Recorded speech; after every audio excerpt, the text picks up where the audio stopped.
மிகவும் பரிசுத்த மரியே, மாசில்லா கன்னிகையே, எங்கள் இடைவிடா சகாயமும் அடைக்கலமும் நம்பிக்கையுமாக இருப்பவள் நீரே. இன்று நாங்கள் அனைவரும் உம்மிடம் வருகிறோம். நீர் எங்களுக்கு அடைந்தருளிய வரங்களுக்காக இறைவனுக்கு நன்றி செலுத்துகிறோம். இடைவிடா சகாயத்தாயே, உம்மை நேசிக்கிறோம். எங்கள் அன்பை காட்ட உமக்கு எப்போதும் சேவை செய்வோம் என்றும், அனைவரையும் உம்மிடம் கொண்டு வர எங்களால் முடிந்தவற்றை செய்வோம் என்றும் வாக்களிக்கிறோம். இடைவிடா சகாயத்தாயே, இறைவனிடம் சக்தி வாய்ந்தவளே, எங்களுக்கு இந்த வரங்களை பெற்றுத்தாரும். சோதனைகளை வெல்லும் பலத்தையும், இயேசு கிறிஸ்துவிடம் தூய்மையான அன்பையும் நல்ல மரணத்தையும் அடைந்து தாரும். உம்மோடும் உமது திருக்குமாரனோடும் என்றென்றும் வாழ அருள் புரியும். இடைவிடா சகாயத்தாயே, எங்களுக்காக வேண்டிக் கொள்ளும். ஆமேன். யோவான் நற்செய்தி 7ஆம் அதிகாரம் 50 முதல் 51 முடிய உள்ள இறைவார்த்தைகள். அங்கிருந்த பரிசேயருள் ஒருவர் நிக்கோதேம். அவரே முன்பு ஒரு நாள் இயேசுவிடம் வந்தவர். அவர் அவர்களிடம், ஒருவரது வாக்குமூலத்தை கேளாது அவர் என்ன செய்தார் என்று அறியாது ஒருவருக்கு தீர்ப்பளிப்பது நமது சட்டப்படி முறையாகுமா என்று கேட்டார். இது கிறிஸ்து வழங்கும் வாழ்வு தரும் நற்செய்தி. கிறிஸ்துவே உமக்கு புகழ். சிந்தனை: நீ ஒரு பாவ நினைவை நினைக்கின்ற போது இயேசுநாதர் உன் அருகில் வந்தது போலவும் இவ்விதம் சொல்வது போலவும் இப்போது நினைத்து கொள்ளுங்கள். மகனே, ஏன் இந்த பாவத்தை நினைக்கிறாய்? ஏன் தேவ கட்டளையை மீறுகிறாய்? அதனாலே ஏன் மோட்சம் இழந்து நரகத்திலே விழப்போகிறாய்? நான் படைத்த ஆத்துமத்தை இப்படி கெடுத்து போடாதே என்று சொன்னதற்கு நீ 2 கண்ணும் மூடி காதும் அடைத்து கேளாமல் இருந்தாய். மறுபடி அவர் சொல்லுவார், பாவி, உன்னுடைய ஆத்துமத்துக்கு வருகிற கேடுகளை பாராவிட்டாலும் என்னுடைய அன்பையாகிலும் தயையை என்கிலும் பார்க்க மாட்டாயா? உனக்காக எத்துணை நன்மையெல்லாம் செய்து படாத பாடுபட்டேன். என் சிரசிலே தைத்திருக்கிற முட்களை பார், மரத்திலே அறைந்திருக்கிற என் கை கால்களை பார், ஈட்டியால் குத்துண்ட விலாவையும் சரீரம் முழுவதும் உள்ள காயங்களையும் இரத்தக் கரைகளையும் பார். இவையெல்லாம் நான் உனக்காக பாடுபட்டு பொறுத்திருக்க என் தயவுக்கு சற்றாகிலும் நன்றி எறிந்து நீ என் பாடுகளை கண்டு மனதுருகி உன் பொல்லாத நினைவை விட்டுவிட மாட்டாயோ என்று சொன்னதற்கு நீ பாவத்தை விடாதபடிக்கு அவரை பாராமல் முகத்தை திருப்பிக் கொண்டாய்.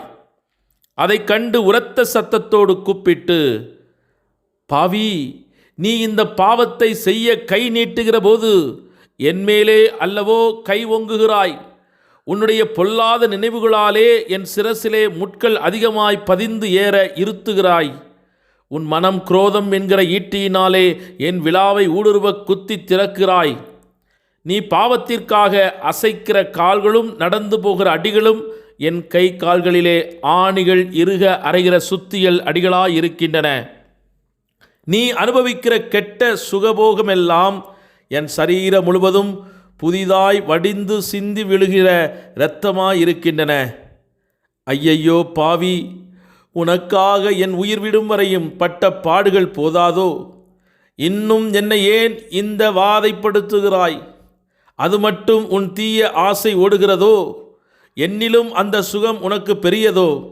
இத்தனை பாடுகளை பார்த்து உனது மனம் சற்றும் இழகாதோ? இரக்கமில்லையோ என்று ஆண்டவர் உன்னை வருத்துவதற்கு நீ இதெல்லாம் ஒன்றும் பாராமல் நினைத்த நினைவை நிறைவேற்றுவேன் என்று இருக்கிறாயே. முன்னர் யூதர் ஆண்டவருக்கு செய்த நிஷ்டரோகங்களில் இதுவே அதிக கொடூரமான நிஷ்டரோகமாயிருக்கிறது. இத்தனை கொடிய நெஞ்சுள்ளவனாயிருந்து ஆயுதங்களை சாணை பிடித்து கூர்மையாக்கி கொண்டு ஆண்டவரை வாதிப்பேன் என்கிறது போல் அந்த பாவச் செயல் முடியும் வரையும் ஆண்டவரின் பேரிலே ஓங்கின கை இன்னும் மாறாமல் இருக்கிறாய்.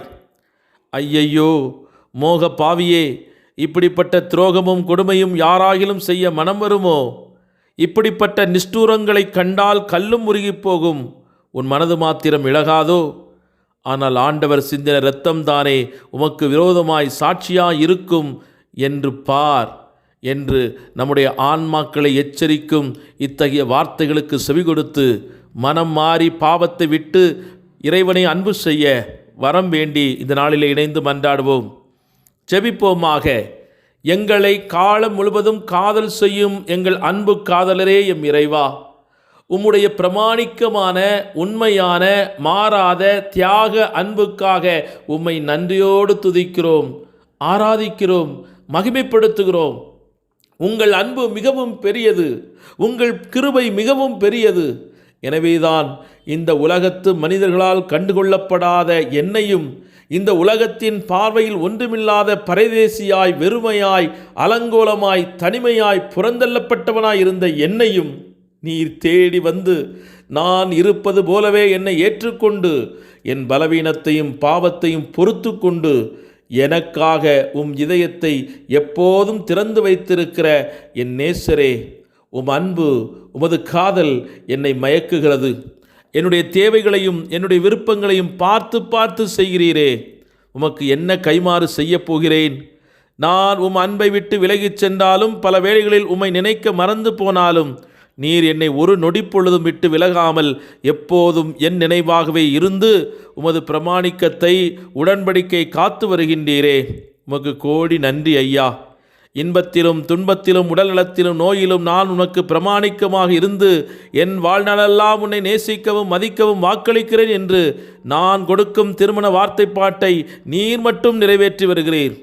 எனக்கு என்ன நடந்தாலும் என்னோடு உடன்பயணிக்கிற வாழ்க்கை தோழமை நீர் மட்டுமே.